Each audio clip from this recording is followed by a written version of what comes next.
Okay, let's look at how you can set yourself up to manage foot blisters on the go.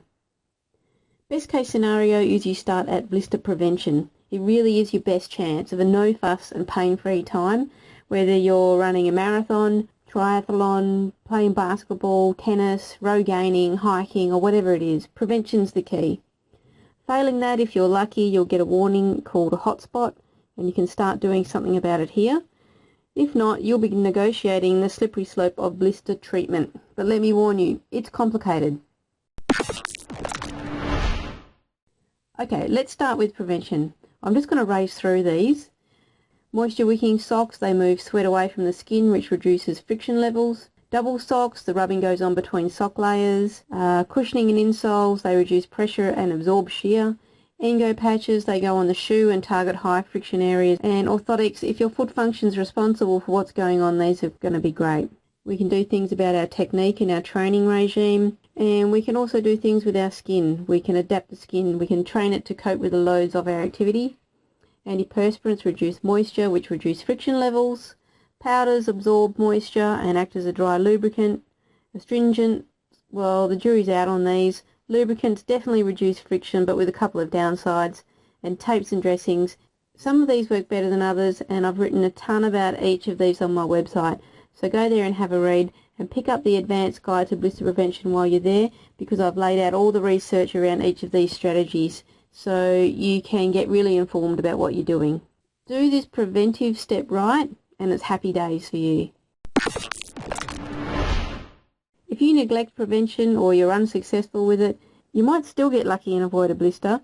You might get a brief sensation of heat called a hot spot, and this is your warning that a blister is on its way. So be grateful for the warning and act immediately. This is your tiny window of opportunity to prevent this blister. Hotspot management is just like blister prevention. The only difference is you have to drop everything and do it immediately. And you obviously need to have the right equipment on you. Not at home, not in the car, not at the next checkpoint. You need to have this stuff on you. You have to be prepared if this is where you're going to start with blister management. To manage a hotspot, you use the exact same prevention strategies, get in early enough, and you might avoid going any further down that slippery slope of blister treatment. Okay, moving on. So you've missed the blister prevention boat, so what comes next? Well, it depends on the integrity of your blister roof, which will be either intact, torn, or deroofed. So scenario 1, let's say you've discovered a blister on your foot and the roof is still intact. Here's what you need to do. You need to dress your blister. We know the majority of blisters will tear or pop if you just put your shoes back on and hope for the best. So the very least you can do is dress your blister to keep it clean, just in case. You'll need an island dressing. An island dressing has a middle bit that doesn't stick to your blister, with the outer bit being the adhesive, so it keeps the dirt and germs out. And you know, it's important not to stick anything to an intact blister. Don't just whack tape over it, because when you remove that tape, the blister roof might tear as you're removing it.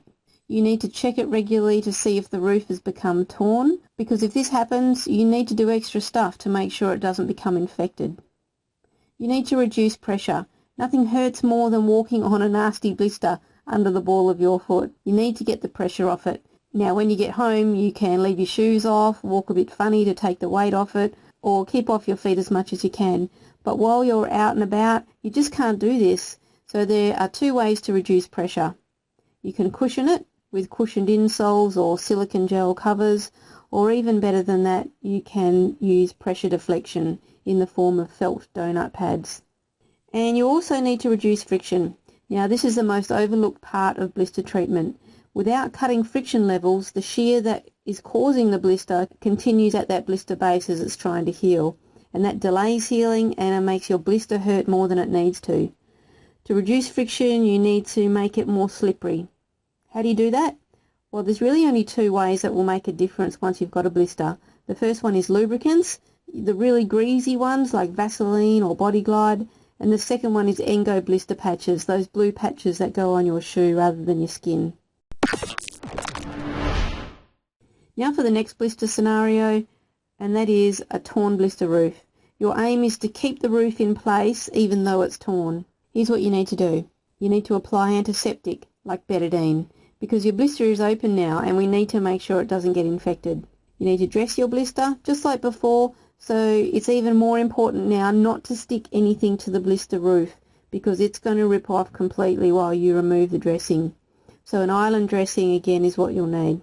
We need to reduce pressure just like before, reduce friction levels just like before, and now we need to monitor regularly for infection. Infection is the main concern now, so suddenly everything has just got more complicated.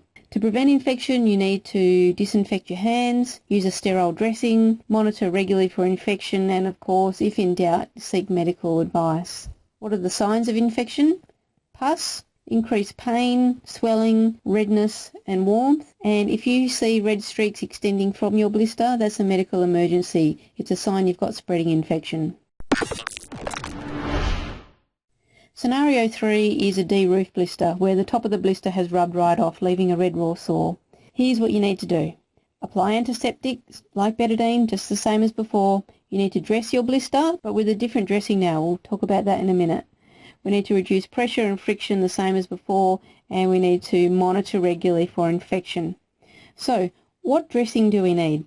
We need a hydrocolloid dressing for a DEROOFED blister, something like Compeed, Comfeel or Duoderm. As the raw skin heals, it weeps, and this does two things.